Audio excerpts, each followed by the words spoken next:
Terima kasih pemirsa masih menyaksikan program Aswaja Spot.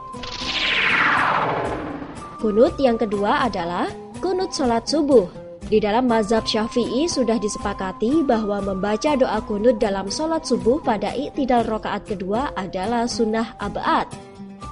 Hal ini berarti diberi pahala bagi yang mengerjakannya dan bagi yang lupa mengerjakannya disunahkan menggantinya dengan sujud syahwi.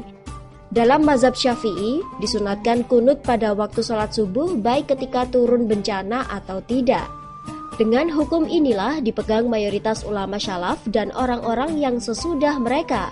Dan di antara yang berpendapat demikian adalah Abu Bakar As-Siddiq, Umar bin Khattab, Utsman bin Affan, Ali bin Abi Thalib, Ibnu Abbas, dan Bara' bin Azib. Semoga Allah meridhoi mereka semua. Imam Syafi'i berkata, tidak ada kunut pada sholat 5 waktu selain sholat subuh, kecuali jika terjadi bencana. Maka boleh kunut pada semua sholat jika imam menyukai. Pendapat ini menegaskan bahwa kunut sholat subuh hukumnya sunnah. Beberapa hadis dapat dijadikan rujukan tentang sunnahnya kunut sholat subuh.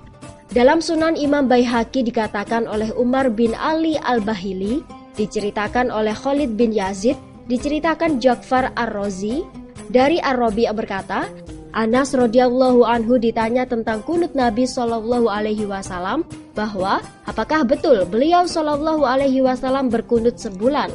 Maka berkata Anas radhiyallahu anhu, beliau sallallahu alaihi wasallam selalu terus berkunut hingga wafat. Lalu mereka mengatakan, maka kunut Nabi sallallahu alaihi wasallam pada salat subuh selalu berkesinambungan hingga beliau sallallahu alaihi wasallam wafat. Dan mereka yang meriwayatkan bahwa kunut Nabi Shallallahu Alaihi Wasallam hanya sebulan kemudian berhenti, maka yang dimaksud adalah kunut setiap sholat untuk mendoakan kehancuran atas musuh-musuh.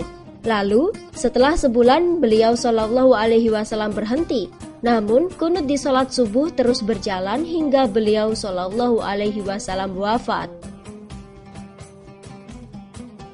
Awam bin Hamzah di mana beliau berkata, aku bertanya kepada Utsman, semoga Allah meridhoinya.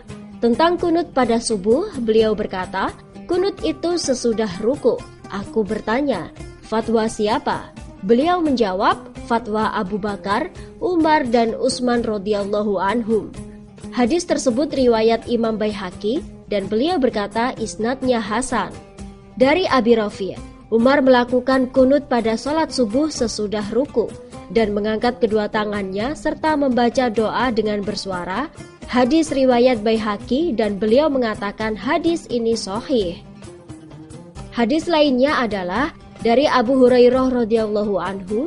Beliau berkata, Rasulullah shallallahu alaihi wasallam jika beliau mengangkat kepalanya dari ruku pada rakaat kedua sholat subuh, beliau mengangkat kedua tangannya lalu berdoa, Allahumma hdini fi man hadait, dan seterusnya. Hadis riwayat Hakim dan dia mensahihkannya. Hadis yang diriwayatkan dari Abu Hurairah radhiyallahu anhu, dia berkata, demi Allah, aku adalah orang yang paling dekat di antara kalian dalam sholat dengan Rasulullah sallallahu alaihi wasallam. Dan Abu Hurairah melakukan kunut pada rakaat terakhir sholat subuh. Setelah dia mengucapkan Sami Allahu liman hamidah, berdoa bagi orang-orang mukmin laki-laki dan perempuan, dan melaknat orang-orang kafir. Hadis riwayat Baihaqi. Nah pemirsa, jelaslah bahwa dalam mazhab Syafi'i kunut sholat subuh itu hukumnya sunnah dengan landasan beberapa hadis yang sudah disebutkan tersebut. Menurut Imam Nawawi, kunut subuh adalah masyru' atau disyariatkan. Dalam pandangan kami, mazhab Syafi'iyah hukumnya adalah sunnah muakkad. Apabila meninggalkannya tidak membatalkan sholat, tetapi sunat melakukan sujud syahwi, baik karena disengaja ataupun karena lupa. Namun ada sebagian kalangan menyatakan bahwa kunut sholat subuh adalah bid'ah, yang didasarkan pada hadis Sa'ad bin Thoriq yang juga bernama Abu Malik al-Asy'ari. Maksudnya, dari Abu Malik al-Asy'ari beliau berkata, aku pernah bertanya kepada bapakku, wahai bapak, sesungguhnya engkau pernah sholat di belakang Rasulullah Shallallahu Alaihi Wasallam, Abu Bakar, Utsman, dan Ali bin Abi Thalib. Di sini di Kufah selama kurang lebih dari 5 tahun. Adakah mereka melakukan kunut?